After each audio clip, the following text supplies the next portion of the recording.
শুক্রবার দুপুর, আর তারপরই কলকাতার রাজাবাজার ক্রসিংয়ে বাড়তে থাকে উত্তেজনা। ব্যস্ত রাস্তার উপর জুম্মার নামাজ পড়াকে কেন্দ্র করে তৈরি হয় বিশৃঙ্খল পরিস্থিতি। সাধারণ মানুষের একাংশ প্রতিবাদ জানাতেই পরিস্থিতি আরও উত্তপ্ত হয়ে ওঠে। পরিস্থিতির খবর পেয়ে দ্রুত ঘটনাস্থলে পৌঁছে যায় নিউ মার্কেট ও সংলগ্ন থানার বিশাল পুলিশ বাহিনী।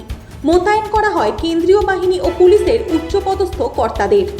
স্থানীয় সূত্রে খবর, সরকার পরিবর্তনের পর নতুন নিয়মকানুন সম্পর্কে অনেকেরই স্পষ্ট ধারণা না থাকায় এই পরিস্থিতির সৃষ্টি হয়েছে বলে প্রাথমিক অনুমান। এই ঘটনার পর শুধু কলকাতা নয়, গোটা বাংলা জুড়ে এই নতুন নিয়ম কার্যকর কিভাবে করবে প্রশাসন? রাস্তা দখল করে ধর্মীয় জমায়েত বা নামাজ বন্ধে করা অবস্থান নেওয়া হলেও সেই নিয়ম বাস্তবে কতটা মানা হবে? বিশেষ করে সংখ্যালঘু সম্প্রদায়ের একাংশ কি এই নিয়ম সহজে মেনে নেবেন, নাকি আগামী দিনে আরও বাড়বে সংঘাত ও বিতর্ক? প্রশ্ন উঠছে মুসলিম নেতৃত্বের ভূমিকা নিয়ে।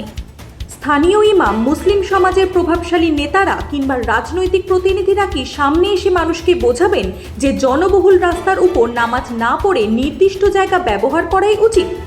সরকার, প্রশাসন এবং সংখ্যালঘু সমাজের নেতৃত্ব এই তিন পক্ষ একসাথে সমাধানের রাস্তা খুঁজে পায় কিনা সেটাই দেখার বিষয়। মানে গভর্নমেন্ট রিফর্ম হয়েছে, নতুন গভর্নমেন্ট এসেছে, নতুন গভর্নমেন্ট আসার পরে একটা নির্দেশ জারি হয়েছে, বিভিন্ন রকম নির্দেশ জারি হয়েছে।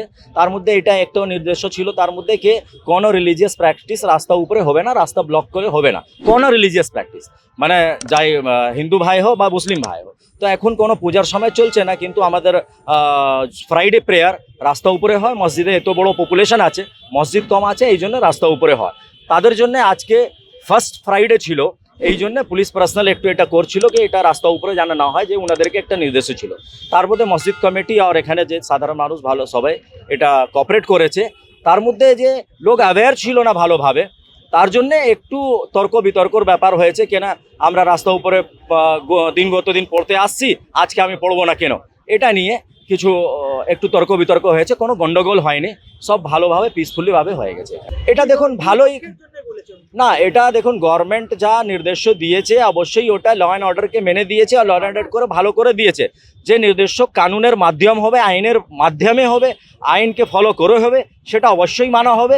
যে আইন থেকে বেআইনি হবে, যে বুলডোজার গিয়ে ঘর ভেঙে দেবো, সেটা মানা যাবে না। কেন তার আইনি ব্যবস্থা নিতে হবে, কোর্ট আছে, কোর্টে গিয়ে আপনি করুন, তারপরে বুলডোজার করুন। তো যে আইনিভাবে করা হবে তাদেরকে অবশ্যই, আমরা আইনপ্রেমী মানুষ আছি, আমরা বাংলাকে ভালোবাসি, আর এখানে বাংলাতে গোটে দিন থাকছি, তো এখানে আমরা আইন মেনেই চলছি।